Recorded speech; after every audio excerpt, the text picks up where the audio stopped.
Well, I'm told back by Christy and all of them, we have a package from Natalie Morales from the Today Show that brings us up to date on the on where we are with the Trump Barbara Walters Rosie deal. Do we want to play that or not? Do we want to play that, Donald, or not? I think so, because I looked very good on that clip.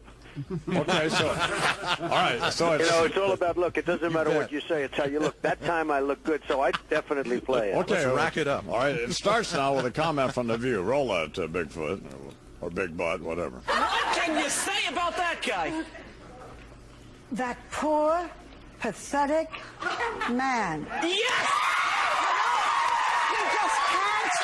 He just can't let go. But The we're moving on. man is obsessed with me.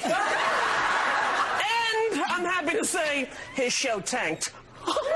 When somebody attacks, I believe in attacking back. It does look good. Donald Trump's name was never even uttered Wednesday on The View, but the attack on him and his NBC reality show The Apprentice was clear to Trump. Rosie lies. The Apprentice ratings were fantastic. It was the most successful show in the last 14 months in that time slot. And Rosie made the statement, oh, the show bombed, it bombed. You're fired. And according to the Nielsen ratings, Sunday's premiere of The Apprentice, now in its 6th season and this time on location in Los Angeles, showed growth up 5% over the 5th season and winning the time slot.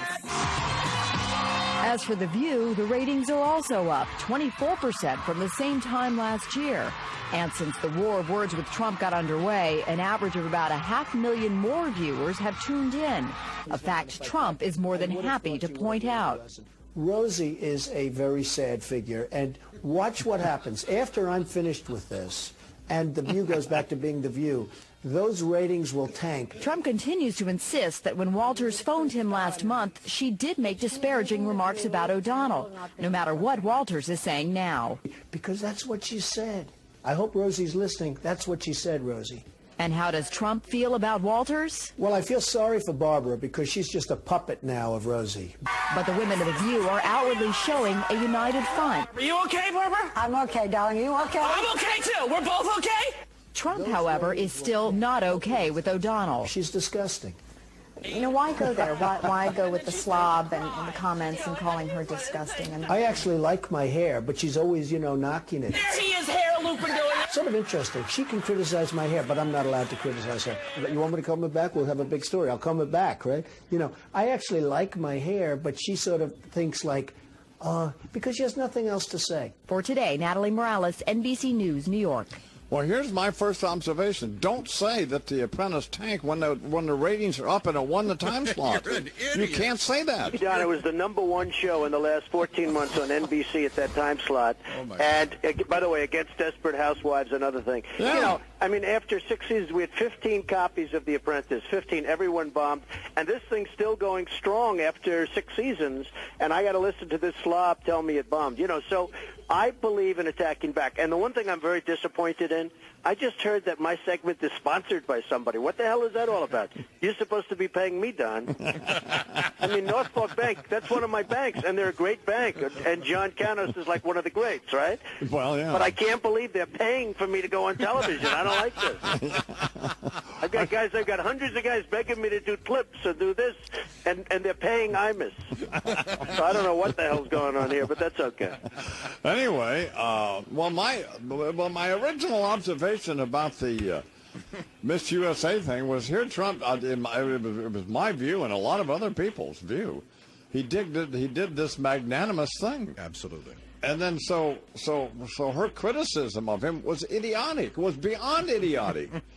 I mean, if everybody who made a mistake in their life was precluded from doing anything else in their life, I wouldn't have a ranch for kids with cancer. You think parents from all over the world would send their kids out to somebody who was a drug addict and a drunk? Ron, I gave Miss USA a chance. I gave her a second chance, and Rosie went nuts.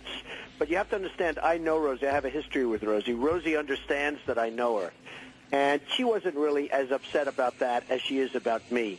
And, that news conference was very large, to put it mildly. It was like a monster. Nobody could even believe it. And I gave her a second chance, and it was a great thing to do. And she went nuts. And I had a choice. I could just sort of let it pass, Right. Or, I have an expression, when you deal with scum, you have to treat them like scum. And, Rosie is scum. She's garbage. And I hit her hard. I hit her between the eyes. I learned a long time ago in high school, when you have a bully, hit him hard right between the eyes. And that's what I did. And, every poll showing 91%. The fact is, people hate Rosie. And her ratings are up. You know why her ratings are up? Because of me. When I stop with this stuff, which maybe will take me a long time because I'm actually enjoying it, but when I stop with this stuff, I guarantee you that those ratings are going to plummet because it's a dead show. It's a boring show. So Barbara Walters called you and said what she said, and I've known her a long time, and I suspect that, I'm just trying to be an objective observer here. There wouldn't be any reason for you to make this up. So I know that she... But Don, why else would she call me? She was in Exactly. Europe. She was on vacation. Why else would she call me? Rosie had just rant and raved like a maniac. She didn't expect you to say anything. Well, actually, she called because she heard I was going to say something. Yeah. And that's when she said, Donald, don't go in the mud with pigs, or, something to that Right. effect. I wrote it out. Don't go in the mud with pigs. And she said that very specifically. And what she really wanted me to do is go on the program as soon as she got back. And I said, you got to be kidding. I'm not going on that program with that animal. And she then, made various statements. And the statements were, everyone believes that she made the statements. Yeah. And if you notice, Don, she never denied that she made those statements. She's done everything. I thought it was very sad when Rosie hit her. In other words, they worked this out backstage. No. The other day, one of the saddest moments in Barbara's career was when Rosie hit her about, what do you think of him? And she was sort of caught off guard, and she was given a line to read. And she looks down at the table at her cue card and says, that poor, pathetic man. It was sad. To me, it was sad to watch it, and it was about me. Yeah, what I suspect happened was that she just didn't think you would repeat what she said to you. I'm sure that's what she's. And if that's the case, Well, she didn't tell me not to, Don. Exactly. She would have told me, She please. should've told you. She never said, let's have this conversation in conference. Yeah. And if she would have said that, I would have been honored to do that. But she didn't say that. No. She called me, and I related the call to people. And by the way, everybody agrees with me. But Barbara's never denied my letter. She's never said, oh, I never made those statements. And the other day when they went on, after that letter went out, I fully expected that they were going to go over my letter and that Barbara was going to try and refute it. But she can't refute it because she knows that's what took place, and she probably knows that I have irrefutable proof. I am your voice.